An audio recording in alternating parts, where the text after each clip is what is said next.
We use stories to preserve our past, explain our present, and imagine our future.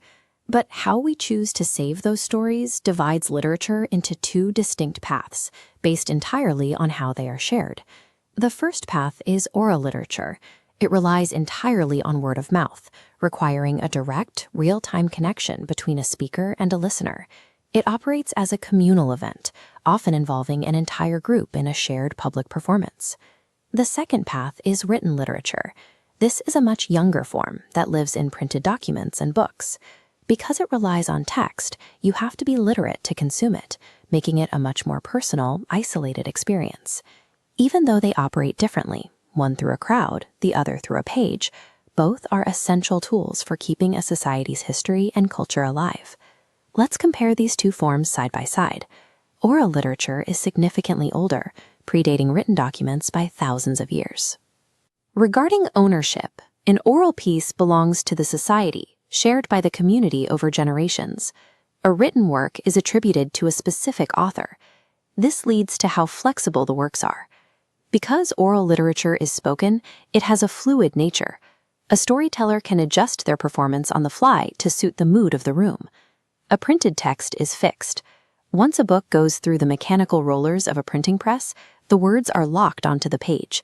You cannot easily adapt a printed novel to suit a new audience without publishing an entirely new edition. Ultimately, oral literature is a living event shaped by the moment it happens, while written literature is a permanent record built for long-term consistency. We can see these oral traditions actively practiced in Ghanaian culture today.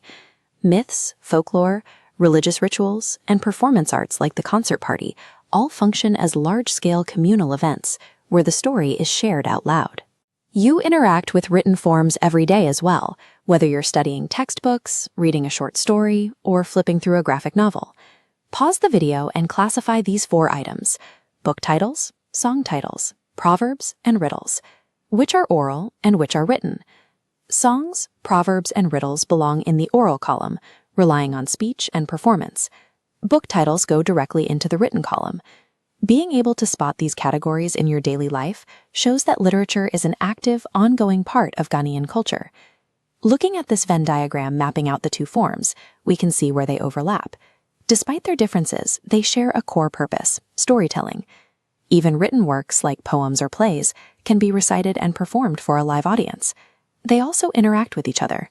A traditional oral folktale can evolve into a written form the moment it is recorded, transcribed, and published as a short story. Think about your own habits. Which form of literature do you interact with most often? And why do oral traditions hold their ground, even in a highly digital world? To summarize, oral literature is spoken, flexible, communal, and ancient. Written literature is printed, fixed, individual, and relatively recent. Keep these distinctions in mind as you explore different texts and performances.